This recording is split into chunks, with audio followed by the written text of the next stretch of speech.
Obrigado, eminente desembargador Rômulo Nunes, que preside esta sessão de julgamento. Senhoras desembargadoras, senhores desembargadores, eu, senhor Procurador de Justiça, eu não poderia iniciar a minha sustentação sem fazer o registro da minha satisfação como advogado militante nesta comarca pela implantação do sistema eletrônico, principalmente em relação aos habeas corpus. E até faço esse registro com um certo saudosismo, viu, desembargador Holanda? Porque nós estamos vindo daquelas eras do distribuidor do Arnaldo Santos, né, do polêmico Arnaldo Santos, e agora temos o privilégio de participar desse momento histórico. Quer dizer, esse é o tributo que a longevidade profissional outorga aos advogados. O paciente deste habeas corpus, ele está sendo processado no juízo impetrado da comarca de Santarém, acusado de participação em delito sexual. O feito está na fase de alegações finais. Na parte que interessa a impetração, ele teve a prisão preventiva decretada ainda na fase policial, em nome da garantia da ordem pública, em nome da conveniência da instrução criminal e em nome da aplicação da futura lei penal. Quanto à ordem pública, o despacho segregador invoca apenas a gravidade abstrata do delito, sem nenhuma fundamentação pinçada dos autos que pudesse efetivamente dar concretude a esta gravidade dita genérica. A terceira é exatamente a garantia da aplicação penal ante a suspeita de perigo de fuga do paciente. Este ato decretador, ele foi praticado num único sopro, num único despacho para os três acusados do processo. Nessa minha brevíssima manifestação, sem me alongar a tópicos já explicitados na impetração, eu desejo reafirmar as três principais teses jurídicas que estão sendo sustentadas neste habeas corpus. A primeira delas é de que a decisão decretadora, nos termos colocados, está em manifesta dissonância com a diretriz jurisprudencial desta Corte em julgamento de temas assemelhados.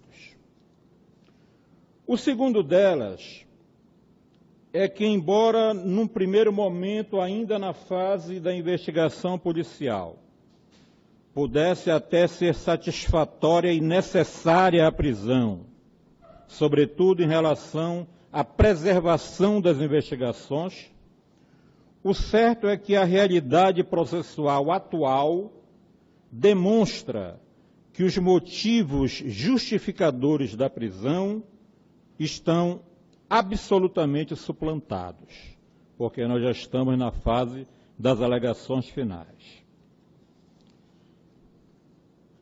No nosso habeas corpus, eu faço uma referência à primeira motivação da decretação da prisão preventiva. E digo, nesse habeas corpus, que a República Federativa Brasileira, ela tem como regra geral que todo acusado deve responder solto ao processo pelo qual está sendo acusado.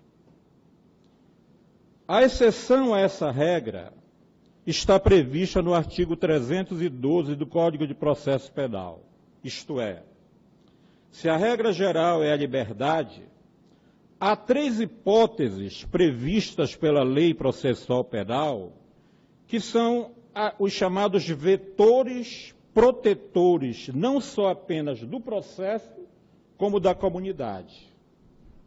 Exatamente a garantia da ordem pública, a conveniência da instrução criminal e a aplicação da lei penal.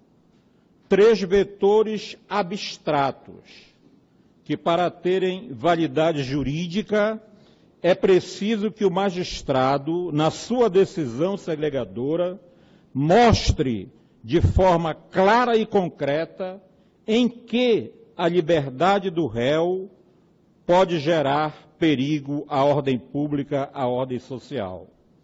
Em que a liberdade do réu pode gerar preocupação em relação à investigação da instrução criminal. Qual o motivo concreto que possa justificar o acautelamento em função de um risco de fuga, se não há nenhum detalhe concreto no ato da sua decisão? O dinamismo, desembargador Milton Nobre, das decisões dos tribunais não surpreende o operador do direito, mas nos deixa, muitas vezes, perplexos em relação a determinados posicionamentos, embora respeitáveis. Veja-se, por exemplo, que há um princípio que foi gravado no habeas corpus da lavra do eminente ministro Sepúlveda Pertence, quando ele diz que a decisão que decreta a prisão vale pelo que nela contém.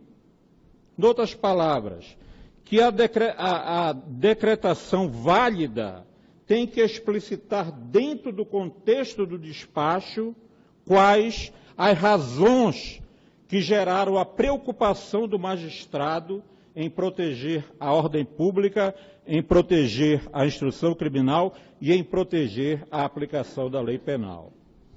A gente vê, por exemplo, nesse mesmo polêmico processo da chamada Operação Lava Jato, que há um precedente paradigmático da lavra do saudoso ministro Teori Zavascki, habeas corpus 127.823.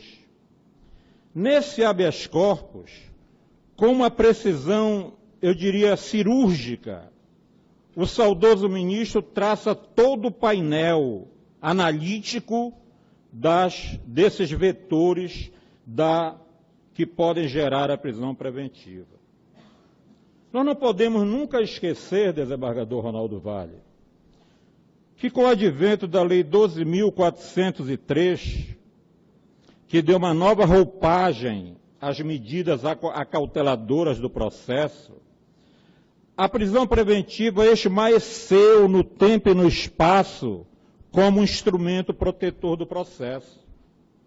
Veja-se que aquele sistema bipolar, desembargador Milton, eu estou me referindo ao sistema bipolar de proteção do processo, prende ou solta, que era previsto no artigo 312 do Código de Processo Penal, desapareceu por essa nova sistemática processual brasileira.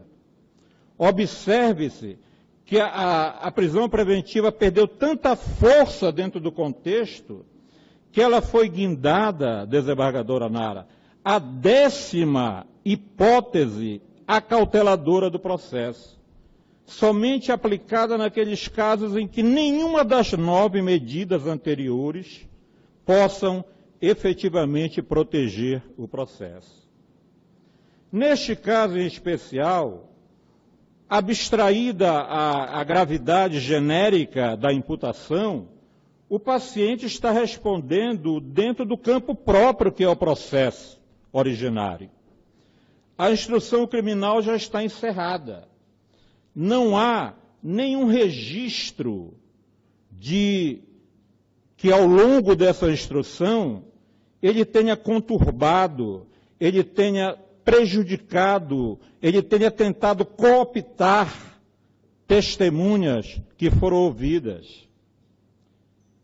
Por outro lado, todas as medidas que poderiam ser adotadas de investigação também já foram exauridas. Ele está absolutamente arraigado ao distrito da causa. Não há nenhum risco de fuga da parte dele. Ele nasceu em Santarém. A família dele constituída reside em Santarém. Ele é médico na cidade, exerce sua profissão na cidade. Enfim, eu pleiteio dentro da terceira e última tese do habeas corpus a substituição da prisão preventiva pela aplicação de uma das medidas alternativas menos invasivas à prisão, que são as previstas na Lei 12.403, e é o pleito, eminente desembargador.